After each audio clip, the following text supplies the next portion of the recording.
À quelques mois de la COP21, l'Académie des technologies poursuit ses réflexions sur le changement climatique. Sécheresse, tempêtes, montée des eaux, comment la France peut-elle s'adapter au changement alors que certains médias prédisent déjà Paris dans l'eau? Bon, je crois qu'il faut éviter tout message catastrophiste. On a un grand avantage par rapport à nos ancêtres, c'est qu'aujourd'hui on peut se projeter dans l'avenir et avoir une idée de ce qui peut se passer. Mais on est quand même à l'ordre métrique, du mètre au maximum. Pour l'instant, alors peut-être que s'il y avait une accélération de réchauffement, on pourrait peut-être aller au-dessus, mais il faut savoir quand même qu'à l'échelle historique, paléontologique, géologique, il y a eu des variations beaucoup plus importantes. Par rapport, par exemple, au minimum des niveaux de la mer pendant la dernière glaciation, et le niveau actuel, c'est 120 mètres. Donc ça veut dire que nos ancêtres qui vivaient sur des littoraux de l'époque, eh bien ces littoraux, ils ont été noyés non pas par quelques centimètres, ni même quelques mètres, mais c'est 120 mètres de différence. Donc il y a urgence dans la décision, dans la prise de conscience.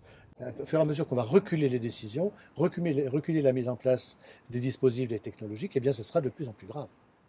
C'est-à-dire là, il y aura urgence. En plus de l'élévation du niveau de la mer, les chercheurs prédisent la baisse de la pluviométrie.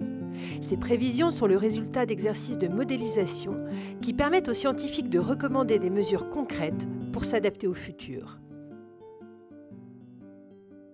Ça peut être adapté des digues, des canaux, des prises d'eau, des hauteurs de prises d'eau. Par exemple, pour alimenter une agglomération comme Paris en eau potable, il y a des tuyaux qui sont creusés dans les berges pour pomper l'eau. Et si le niveau de l'eau baisse trop, ces tuyaux seront hors de l'eau, par exemple.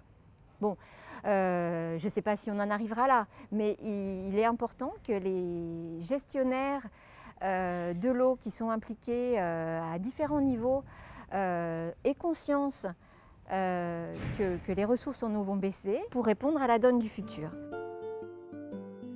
Selon les secteurs, l'adaptation se fera sur une échelle de temps plus ou moins long. Dans le domaine de l'agriculture, je pense que ce qui concerne le choix d'espèces moins gourmandes en eau ou qui ont moins besoin d'irrigation ou qui ont besoin d'irrigation à des périodes où la future pluviométrie le permettra davantage, c'est des choses qui peuvent être faites sans doute un petit peu plus rapidement une fois que les connaissances sont là. Du coup, dans ce domaine, il est peut-être important d'attendre de clarifier les connaissances, de réduire les incertitudes pour l'adaptation. À la baisse de la quantité d'eau s'ajoute la baisse de la qualité. Dès aujourd'hui, les technologies doivent être pensées pour préserver l'existant. S'il y a moins d'eau dans les cours d'eau, tous les polluants qu'on y rejette vont être plus concentrés. Et donc il est essentiel, comme politique d'adaptation, de garantir que les progrès technologiques sur l'épuration des eaux usées, ce qui est réalisé dans les stations d'épuration, soit poursuivi, si possible en les renforçant. En réalité, maintenant, on commence à avoir plus d'eau potable qu'on avait il y a 50 ans, où beaucoup de rivières, par exemple en France, il y en a encore beaucoup trop, étaient relativement polluées, même très polluées. On a quand même amélioré globalement les choses au niveau de la qualité de l'eau. Et ça continue. C'est-à-dire qu'il y a beaucoup moins de rejets dans les cours d'eau.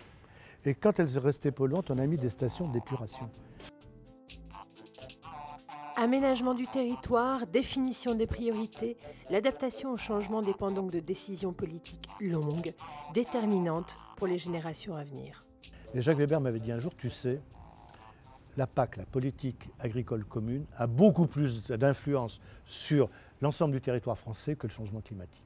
Il m'a dit c'est ça qui joue, c'est-à-dire l'influence d'une politique est beaucoup plus importante sur ce qui se passe sur ce territoire que le changement climatique. Il avait raison.